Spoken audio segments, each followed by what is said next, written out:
Allah juga yang menyampaikan di dalam ayat-ayat suci Al-Quran, selamatkan semua ibadah kita dengan lebih dahulu menyelamatkan sholat kita. Jangan salah nih memahamkan nih, kalimat ini diingat nih. Selamatkan semua ibadah kita dengan lebih dahulu menyelamatkan sholat kita. Itu dijamin Allah. Al-Ankabut ayat 45, Allah jamin itu. Selamatkan dulu sholat kita. Sholat kita itu dipastikan menyelamatkan semua amal ibadah kita.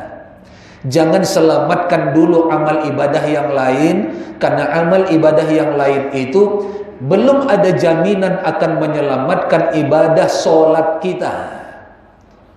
Terbalik kalau kita mengejar yang lain dulu.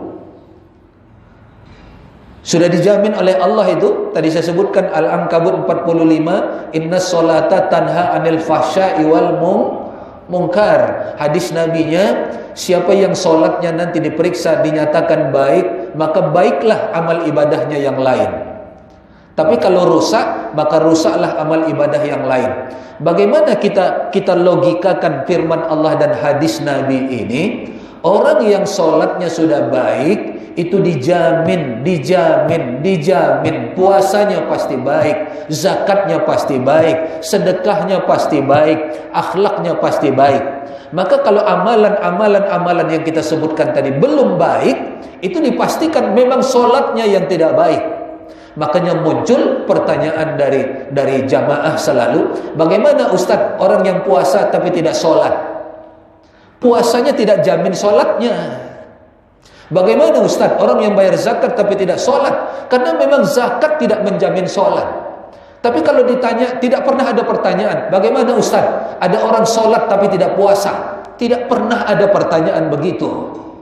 Bagaimana Ustaz dia rajin sholat tapi tidak bayar zakat? Kalau dia bukan karena miskin, tidak pernah ada pertanyaan begitu. Tapi pertanyaan yang selalu kita dengar, bagaimana orang mengerjakan puasa penuh 1 bulan tapi tidak sholat? Bagaimana orang yang tidak membayar zakat tapi tidak sholat?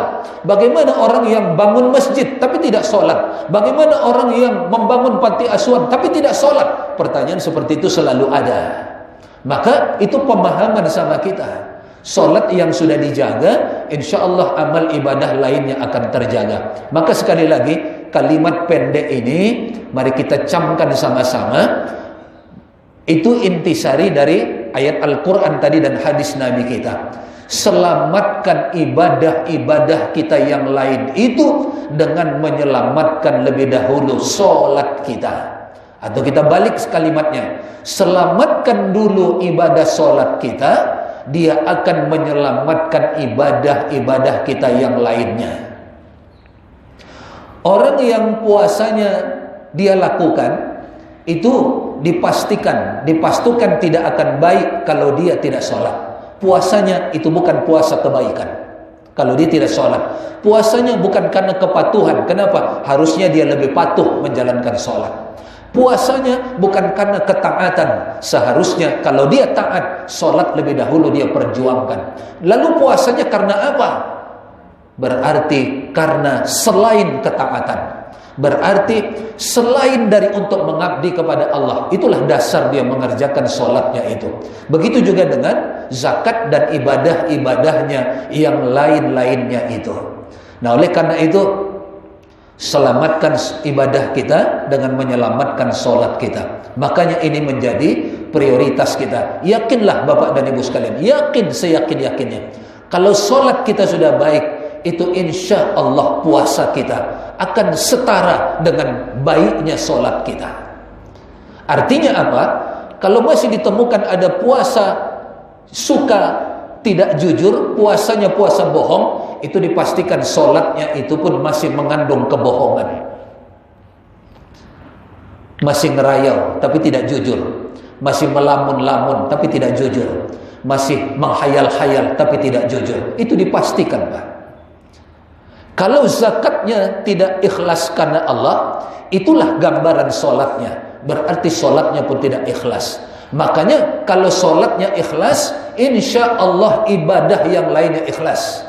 Maka tanya kepada diri kita, kalau solat kita sudah menemukan titik keikhlasan, yakinlah ibadah yang lain itu pun akan terjaga dari keikhlasan. Tapi kalau ibadah yang lainnya, ini awas nih, ibadah yang lainnya masih bercampur agar nampak orang, agar riak namanya, agar didengar-dengar orang, sum'ah namanya, agar dipamer-pamerkan ke orang, maka itu pun gambaran solatnya. Itu artinya solatnya pun dia masih kepingin riak, solatnya pun dia masih kepingin sum'ah, solatnya pun dia masih kepingin pamer. Jadi solat kita. Lalu yang kedua, ini kunci juga, selamatkan solat kita dengan menyelamatkan amalan qalbinya.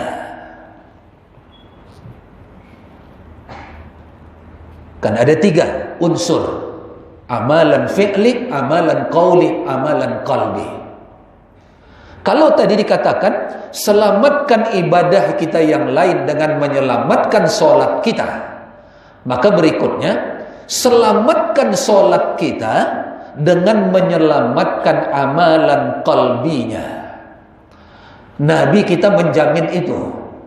Kata Nabi kita dalam hadisnya, inna fil jasadi mudghah, sesungguhnya di dalam setiap jasad-jasad ini, artinya di setiap kita, mudghah, ada segumpal.